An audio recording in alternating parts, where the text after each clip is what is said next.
प्राचीन भारत के इतिहास की किताब आप लोगों को मैंने बताई थी आर.एस. शर्मा की, और मैंने बताया था कि आप सभी इस किताब को ज़रूर पढ़िएगा, बहुत ही महत्वपूर्ण किताब है। ठीक है, बुक आप सभी के पास निश्चित तौर पे होगी, यदि नहीं होगी तो आप उसको परचेज़ कर लीजिए। यदि आपको नहीं मिलती, चूँकि जैसा कि आपको पता है कि अब समय लॉकडाउन है, तो आप लोग thebookindia.com से मंगवा सकते हैं। ठीक है, thebookindia.com, www.thebookindia.com, ये संस्थान का, इससे मंगवा सकते हैं।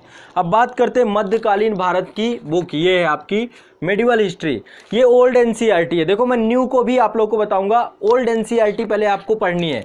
ये क्लास 11th की बुक है, क्लास 11th की बुक है। देखो, अब तो ये आना बंद हो गई है, तो अब इसकी फोटोकॉपी ही आप लोग को मिलती है। तो मध्यकालीन भारत की क्लास 11th की बुक, ये इसके राइटर बहुत शानदार हैं, सतीश चंद्रा की बुक है। ये किसकी है? सतीश चंद्रा की। क्लास 11th की ये बुक है, सतीश चंद्रा की बुक है, ओल्ड एनसीईआरटी है, और इसमें बहुत अच्छे से पूरा कंप्लीट हिस्ट्री किया गया है। जीएस के बच्चों के लिए पर्याप्त है। जीएस के बच्चों को, जितने बच्चे हमारे ऑनलाइन बैच में जुड़े हैं, वहाँ पर तो डिटेल में हमने हर चीज़ करा, एडवांस बुक, एनसीईआरटी सब कुछ है वहाँ पे।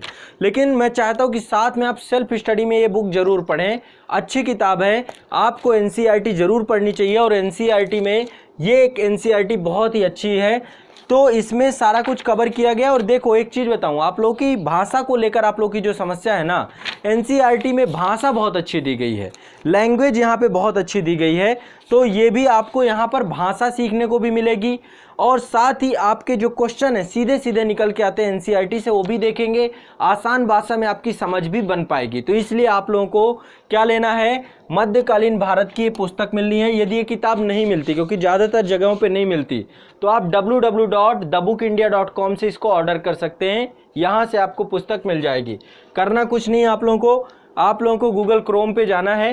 क्रोम पे आपको, आपकी साइट ये है thebookindia.com, ये साइट है, यहाँ पर आप मध्यकालीन भारत का इतिहास ढूंढेंगे तो ये पुस्तक आपको मिल जाएगी सतीश चंद्र की। यहाँ पे सर्च ऑप्शन है, यहाँ पे आपको मिल जाएगी, या फिर आप नंबर पे कॉल कर लेंगे, यहाँ पे भी मिल जाएगी। 2 नंबर है, अभी मैं बता दूंगा। अब देखो, इसमें क्या क्या टॉपिक हैं, क्या क्या टॉपिक कवर किए गए हैं। सबसे पहले इसमें कंपेयर किया गया है इंडिया और समकालीन विश्व को। तो पहला है भारत और बाहरी दुनिया, किस तरीके से भारत का जुड़ाव रहा, क्या रहा, तो बहुत अच्छे से इसमें इन्होंने किया है। इसके बाद उत्तर भारत में 3 साम्राज्यों का काल 8वीं शताब्दी से 10वीं शताब्दी की अवधि में ये दिया गया है। इसके बाद चोल साम्राज्य 9वीं से 12वीं शताब्दी तक दक्षिण भारत में।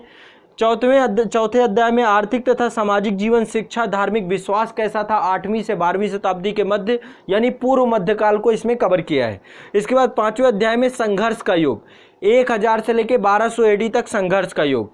6वें अध्याय में दिल्ली सल्तनत 1200 से लेकर 1400 तक, ममलूक सुल्तान जो थे आपके, ठीक है, और ममलूक सुल्तान के बाद खिलजी सुल्तान, ये सब चीज़ें यहाँ पर दी गई हैं। इसके बाद आपका लगभग जो है 7वें में दिल्ली सल्तनत 2, 1200 से लेकर 1400, खिलजी सुल्तान, तुगलक सुल्तान। इसके बाद 8वां अध्याय दिल्ली सल्तनत के अधीन शासन, आर्थिक और सामाजिक जीवन। इसके बाद दक्षिण भारत में विजयनगर साम्राज्य, बहमनी साम्राज्य, पुर्तगालियों का आगमन 1350 से लेकर के 1565 एडी। इसके बाद 10वां अध्याय उत्तर भारत साम्राज्य के लिए संघर्ष, ठीक है। तो ये उत्तर भारत में साम्राज्य के लिए संघर्ष, मतलब आपको पता है कि तैमूर अलंग का आक्रमण होता है ना 1398 में, और उसके बाद फिर वो खिज्र खां को सैयद वंश की स्थापना करके जाता है। इसके बाद फिर आपके लोधी आते हैं, इब्राहिम लोधी के उसमें, ठीक है। इसके बाद आपका अध्याय 11 भारत में सांस्कृतिक विकास। इसके बाद अध्याय 12 आपका है उत्तर भारत में साम्राज्य के लिए संघर्ष, मुगल साम्राज्य का प्रारंभ को लेकर के इस पुस्तक में बताया गया है। इसके बाद अध्याय 13 है मुगल साम्राज्य का दृढ़ीकरण, अकबर का काल। इसके बाद अध्याय 14 है दक्कन और दक्षिण भारत। अध्याय 15 है 17वीं सदी के पूर्वार्ध में भारत। अध्याय 16 है मुगलों के अधीन आर्थिक तथा सामाजिक जीवन। अध्याय 17 है सांस्कृतिक और धार्मिक गतिविधियां। अध्याय 18 है मुगल साम्राज्य का चरमोत्कर्ष और विघटन, और अध्याय 19 है मुगल साम्राज्य का चरमोत्कर्ष विघटन, और अध्याय 20 में मूल्यांकन और समीक्षा। तो इस पुस्तक में आपको मुगल काल तक का बहुत आसान भाषा में पूरी पुस्तक आपको पढ़ना ही पढ़ना है। जीएस वालों को भी पढ़ना है, ऑप्शनल वालों को भी पढ़ना है, और जो इतिहास को जानना चाहते हैं ये एक अच्छी पुस्तक के तौर पे है। इस पुस्तक से आपको ही जानकारी बढ़ेगी, बहुत ही शानदार पुस्तक है, आसान भाषा में मध्यकालीन भारत का इतिहास जुड़ जाएगा। तो आपको thebookindia.com से ये पुस्तक आप लोग मंगा सकते हैं, ठीक है। आप लोगों को किसी तरीके से किसी को परेशान होने की जरूरत नहीं है, किसी भी स्टूडेंट को। आप लोगों के लिए स्पेशल हमने जो है ये व्यवस्था की है, सभी छात्र जितने भी हैं सभी लोग पुस्तक मंगवा सकते हैं। इजीली आपको theBookIndia.com में पुस्तक मिल जाएगी। आपको नंबर है 8929821970। इस नंबर पर भी आप लोग व्हाट्सअप कर सकते हैं, कॉल कर सकते हैं। इसके माध्यम से भी आपको जो है बुक के बारे में कंप्लीट जानकारी मिल जाएगी। यदि आपको कोई भी बुक चाहिए घर बैठे तो आपको यहाँ से उपलब्ध हो जाएगा theBookIndia.com से। www.theBookIndia.com यहाँ से उपलब्ध हो जाएगा। आप लोग घर बैठे इसको लीजिएगा।